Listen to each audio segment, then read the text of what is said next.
আসসালামু আলাইকুম। আমি doctor Mohiuddin Mosaddek, oral and dental surgeon. আজকে একটি খুব আলোচিত বিষয় নিয়ে আপনাদের সাথে কথা বলবো এবং এটা বর্তমানে রোগীদের খুবই একটা মিসকনসেপশন আমাদের সাধারণ মানুষদের। তো এই বিষয়টির একটু বিস্তারিতভাবে আজকে ব্যাখ্যা করবো, এই জন্য ভিডিওটি একটু বড় হবে। তো আপনারা ভিডিওটি একটু পুরোটা দেখবেন, তাহলে আসলে আপনারা কার কাছে চিকিৎসা নেবেন, বিশেষ করে দাঁত ও মুখের চিকিৎসা কার কাছে নেবেন, কিভাবে চিকিৎসা নিলে আপনারা প্রতারিত হবেন না, এই জিনিসগুলি আশা করি আপনাদের মাঝে ক্লিয়ার হয়ে যাবে। আচ্ছা, তাহলে আমাদের যে বিষয়টি সেটি হচ্ছে, আসলে প্রথমত আমরা যদি বলি যে আপনি যদি একটি চিকিৎসা নিতে চান, সেটা মানবদেহের যে কোনো একটা অঙ্গের, যে কোনো অঙ্গের চিকিৎসা যদি নিতে চান, তাহলে আপনাকে সর্বপ্রথম যেতে হবে একজন চিকিৎসকের কাছে। এখন একজন চিকিৎসক মানে একজন ডাক্তার। এখন সর্বপ্রথম প্রশ্ন হচ্ছে, ডাক্তার কারা? ডাক্তার হচ্ছে যাদের ন্যূনতম এমবিবিএস অথবা বিডিএস এই দুইটির একটি ডিগ্রি আছে। এখন বিডিএস ডিগ্রি হচ্ছে ব্যাচেলর অফ ডেন্টাল সার্জারি, অর্থাৎ যারা দাঁত ও মুখের চিকিৎসা দিবে তাদের ন্যূনতম যে ডিগ্রিটি থাকতে হবে সেটি হচ্ছে বিডিএস, এবং bachelor of medicine, bachelor of surgery অর্থাৎ এমবিবিএস, এই ডিগ্রিটি ন্যূনতম যাদের থাকবে, অর্থাৎ তারা জেনারেল ফিজিশিয়ান। ঠিক আছে, এখন আমরা কিভাবে এটা বুঝবো? এমবিবিএস অথবা বিডিএস ডিগ্রি যাদের থাকবে তাদের বাংলাদেশ সরকার অর্থাৎ BMDC, Bangladesh medical and dental council থেকে একটি রেজিস্ট্রেশন নাম্বার প্রদান করে। এই রেজিস্ট্রেশন নাম্বার দিয়ে আপনি যদি অনলাইনে সার্চ করেন, আপনি যেই ডাক্তারকে দেখাতে চাচ্ছেন তার রেজিস্ট্রেশন নাম্বার দিয়ে সার্চ করলে অনলাইনে বিএমডিসির ওয়েবসাইটে তার সম্পূর্ণ জিনিস বা সে বৈধ কিনা সেটা আপনি চেক করতে পারবেন। তাহলে আমরা বুঝলাম কি, যে একজন রোগীর চিকিৎসা দিতে হলে ন্যূনতম এমবিবিএস অথবা বিডিএস ডিগ্রি থাকতে হবে, তাহলেই সে চিকিৎসক। এবং একজন চিকিৎসক অর্থাৎ একজন ডাক্তার বাদে দেহের যে কোনো অঙ্গ প্রত্যঙ্গের চিকিৎসা দেওয়ার অধিকার পৃথিবীর কোথাও কারো নেই।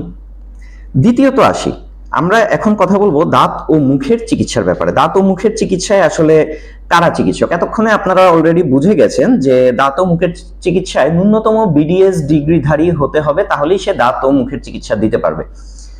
আচ্ছা, এখন এখানে রোগীদের আমাদের কিছু প্রশ্ন থাকে, সেটা হচ্ছে আমরা দাঁত ও মুখের চিকিৎসায় হরহামেশা অনেক মানুষ দেখি দাঁত ও মুখের চিকিৎসা করে, সেখানে কেউ বলে যে নামের আগে দেখি ডাক্তার লেখা, কারো নামের আগে ডেন্টিস্ট লেখা।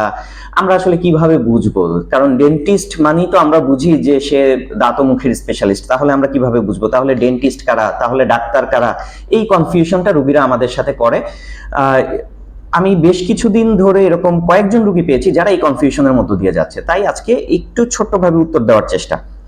প্রথমত আসি, ডাক্তার কারা সেটা আমি অলরেডি বলে দিয়েছি। এখন আসি ডেন্টিস্ট। বাংলাদেশে ডেন্টিস্ট হইতে হইলে কি করতে হবে? সোজা বাংলা কথা, ন্যূনতম বিডিএস ডিগ্রি হতে হবে। কিভাবে?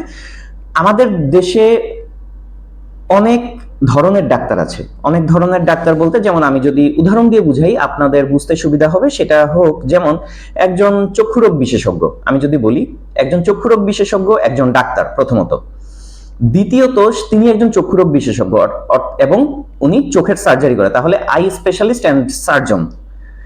ঠিক তেমনি উনি যেমন চক্ষুরোগ বিশেষজ্ঞ, উনার স্পেশালিটির একটা নাম আছে, বা উনাকে এক ধরনের স্পেশালিস্ট বলা হয়, তাই উনাকে অপথলমোলজিস্ট বলা হয়। চক্ষুরোগ বিশেষজ্ঞ একজন ডাক্তার, তিনি আই স্পেশালিস্ট এবং সার্জন, এবং তিনি একজন অপথলমোলজিস্ট।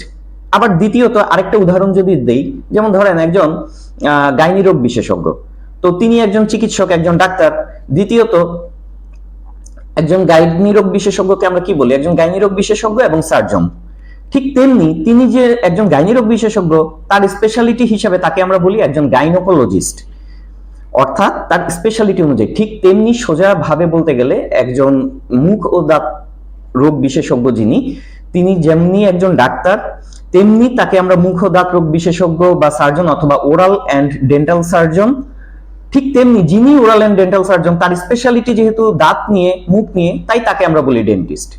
অর্থাৎ এখানে ন্যূনতম বিডিএস ডিগ্রি না থাকলে ডেন্টিস্ট হওয়ার কোনো সুযোগ নেই। হ্যাঁ, আমাদের সমাজে বর্তমানে কিছু লোক আছে যারা আগে নামের পূর্বে ডাক্তার লিখতো, তো আইনত একটু চাপে পড়ার কারণে এবং সাধারণ মানুষের মাঝে এই ডাক্তার অডাক্তারের মাঝে কিছুটা সচেতনতা তৈরি হওয়ার কারণে তারা এখন ডাক্তার না লিখে নামের পূর্বে ডেন্টিস্ট লেখে এবং মানুষকে প্রতারিত করতে চায়, মানুষকে বুঝায় যে আসলে ডাক্তার আলাদা, আমরা ডেন্টিস্ট, আমরাই এইটা, আমরাই সেটা, অনেক কিছু।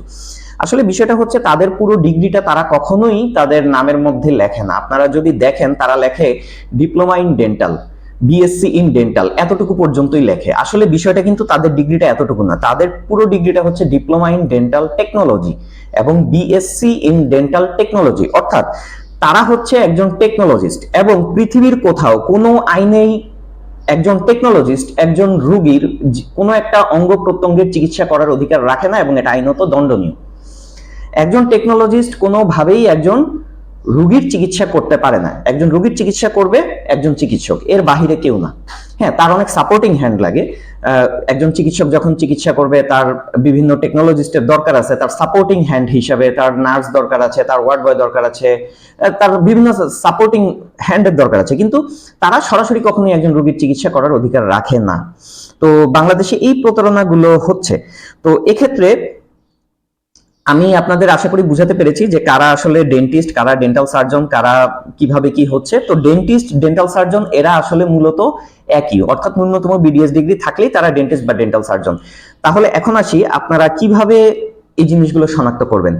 আপনারা যে কোনো ডাক্তারের কাছে চিকিৎসা নিতে গেলে 2 থেকে 3টা জিনিস লক্ষ্য রাখবেন। প্রথমত হচ্ছে দেখবেন তার ন্যূনতম বিডিএস ডিগ্রি আছে কিনা। হ্যাঁ, বিডিএস ডিগ্রির পরে আরো হায়ার অনেক স্পেশালিটি ডিগ্রি আছে, এমএস আছে, এমডি আছে, এফসিপিএস আছে, এমপিএইচ আছে, ডিডিএস আছে, ঠিক আছে, বিভিন্ন ধরনের ডিগ্রি আছে। তো সেগুলো সুপার স্পেশালিটি যদি থাকে খুবই ভালো, কিন্তু ন্যূনতম বিডিএস ডিগ্রি থাকতে হবে। দেখা গেছে বিডিএস ডিগ্রি নেই, অন্য অনেক কিছু তারা লিখে রেখেছে, সেই দিকে নজর দেওয়ার দরকার নেই। হ্যাঁ, ন্যূনতম বিডিএস ডিগ্রিটা থাকতে হবে, তারপরে আপনি সুপার স্পেশালিটি দেখতে পারেন। একজন ডাক্তারের সে লিখে রেখেছে ডাক্তার বা ডেন্টিস্ট, কিন্তু তার বিডিএস ডিগ্রি নাই, অন্য অনেক কিছু লেখা, তার কাছে যাওয়ার দরকার নেই। কিন্তু ন্যূনতম বিডিএস ডিগ্রি আছে, আপনি তার কাছে নিশ্চিন্তে যেতে পারেন। আচ্ছা, আর দ্বিতীয়ত হচ্ছে আরেকটা জিনিস যেটা বিএমডিসি নাম্বার। একজন রেজিস্টার্ড চিকিৎসকের অবশ্যই বিএমডিসি নাম্বার থাকবে এবং আপনি যখন কোনো চিকিৎসকের কাছে সেই বিএমডিসি নাম্বার চাইবেন, সে অবশ্যই আপনাকে দিতে বাধ্য। তাই আপনি ওই অনলাইনে ইউটিউবে বিভিন্ন ভিডিও আছে কিভাবে আপনি বিএমডিসির ওয়েবসাইটে আপনি একজন রেজিস্টার্ড চিকিৎসককে খুঁজে পাবেন, তার বিএমডিসি নাম্বারটা নিয়ে আপনি অনলাইনে সার্চ করেন, তাহলে আপনি বুঝে যাবেন সে বৈধ চিকিৎসক কি বৈধ চিকিৎসক না। আপনি এইভাবে যদি একটু সতর্কতার সাথে চিকিৎসা নেন, তাহলে আপনি দাঁত ও মুখের চিকিৎসায় প্রতারিত হবেন না। তাহলে এই বিষয়গুলো নিয়ে আপনারা সচেতন থাকবেন, তাহলেই আপনারা দাঁত ও মুখের চিকিৎসার ক্ষেত্রে সকল প্রকার প্রতারণা থেকে বেঁচে থাকবেন এবং আপনার যে কোনো দাঁত ও মুখের চিকিৎসায় ন্যূনতম বিডিএস ডিগ্রিধারী একজন ডেন্টাল সার্জনের পরামর্শ নিন, তাহলে আপনারা ভালো থাকবেন এবং সুস্থ থাকবেন। ধন্যবাদ।